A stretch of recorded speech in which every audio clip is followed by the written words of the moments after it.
Hi there, welcome back. Don't forget to subscribe to my channel to get the latest updates on my PhD journey. I am very excited to shoot this video today because I am on Penn's campus.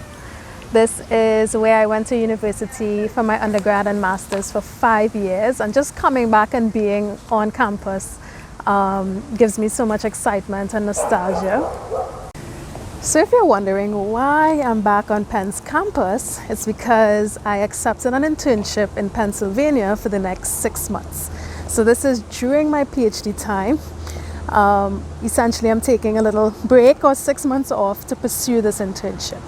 So initially it was supposed to be virtual, but before they wrote my offer letter up, they said, we're thinking of making it 2 days or 3 days in person in Pennsylvania. So are you still able to take up the CoOp opportunity?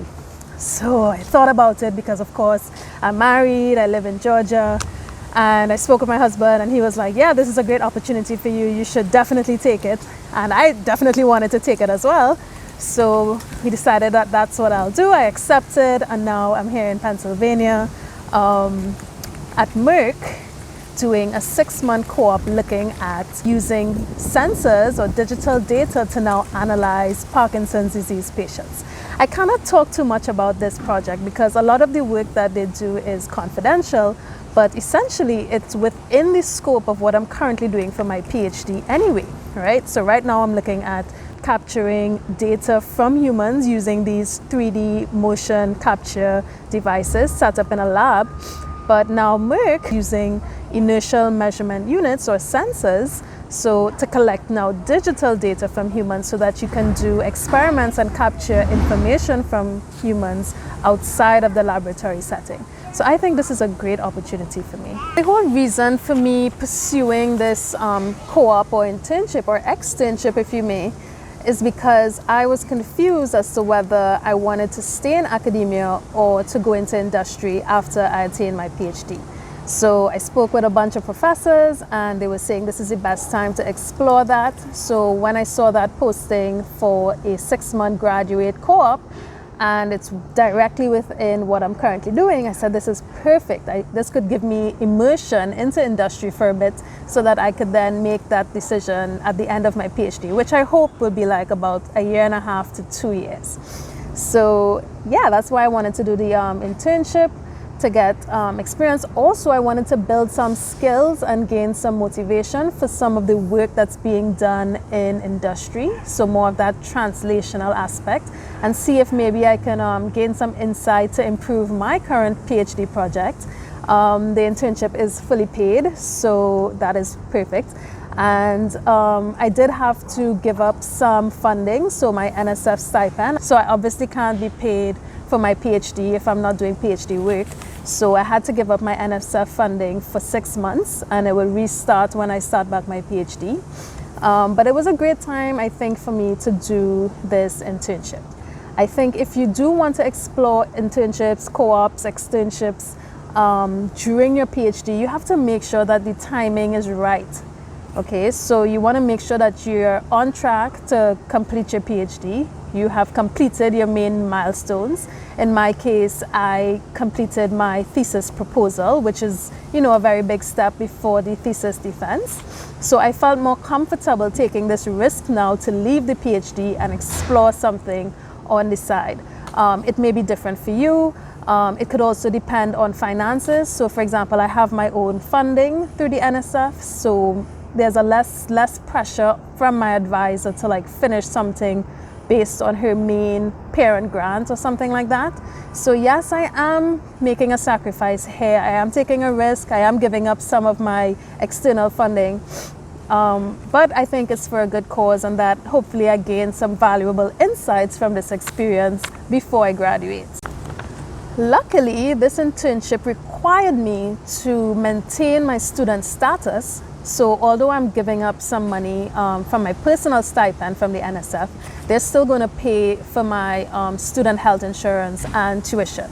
So it's kind of like I'm a student still, but I'm just not doing the actual research in a lab. And the NSF actually encourages you to do these co-ops and internships because of how their external funding is set up. It gives you that flexibility to explore other options. So let me talk a little bit about me coming to Pennsylvania, starting my first week at Merck and getting settled in. The first week was pretty much onboarding. So I met with my mentor and we went over like all the rules and also getting my equipment set up, meeting and setting up one-on-one meetings with everyone on the team. So in the first week I was meeting with numerous people and I gained a lot of insight from meeting with each individual.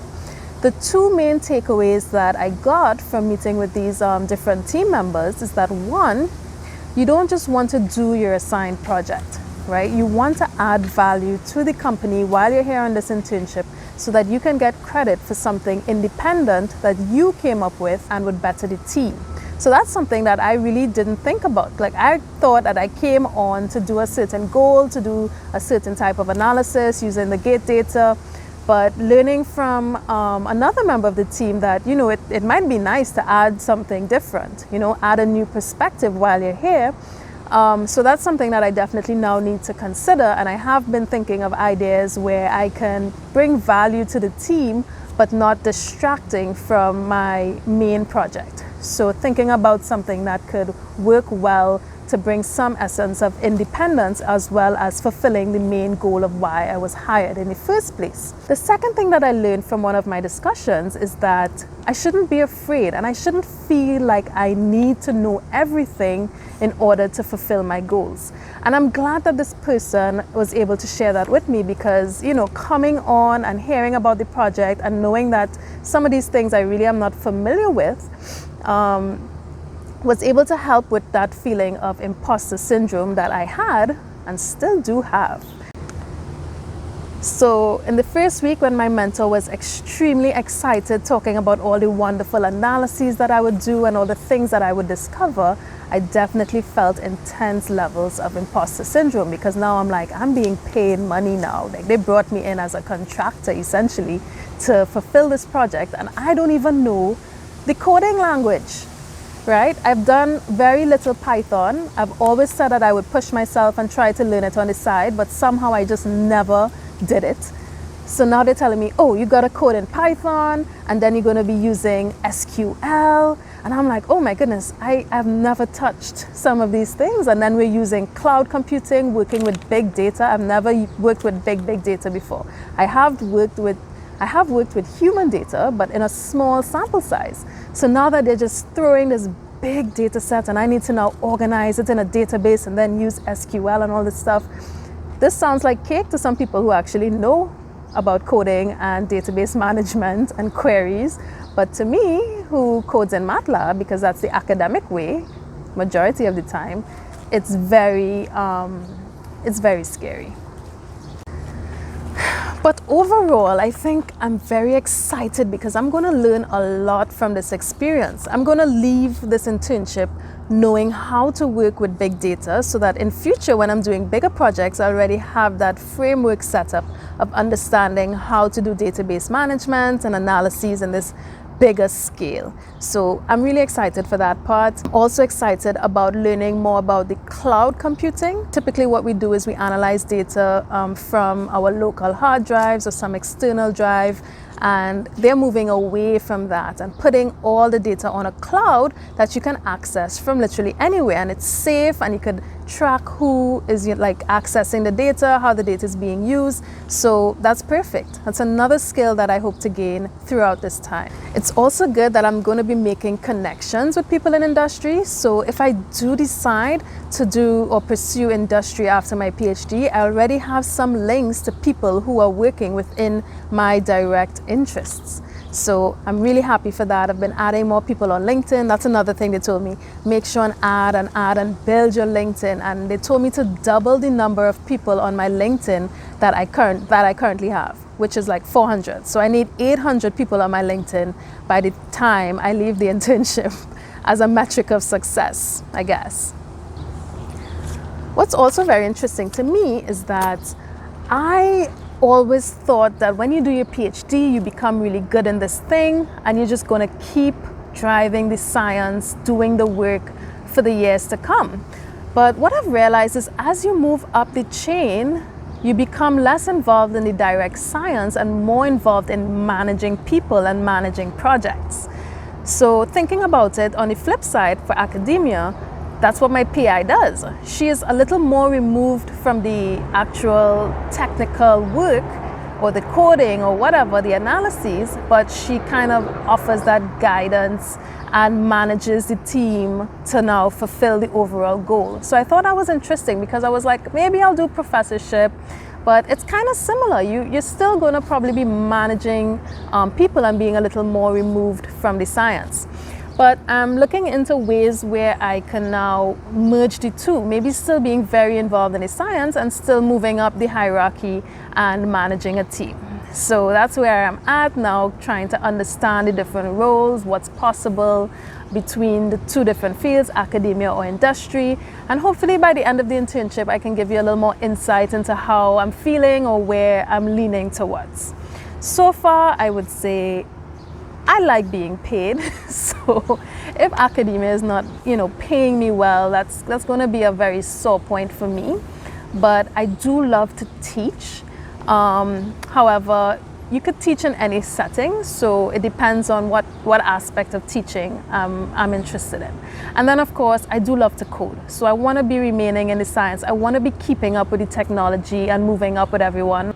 But who knows, maybe as time goes on, I'd realize I've gained enough skills and it's time to let others do the work or become more up to date on the technology and learn how to manage, maybe not knowing so much about the new tech, but being updated by those who are going to be learning it. So that's just a couple things that I have learned along my short time here so far. An entire month and a week has passed already. I cannot believe the time is flying so quickly, which means I need to get cracking and get on to getting my results for this project so that I can make a big impact in the company and also a big impact in my own life as I navigate this PhD process. So once again, thank you for taking the time to listen to my PhD update. If you have any insights in terms of which is better, academia or industry, please feel free to shoot me a message because that's something I'm actively thinking about as the time goes by. So enjoy your weekend and I will see you next time with hopefully some juicy updates. Take care. Bye-bye.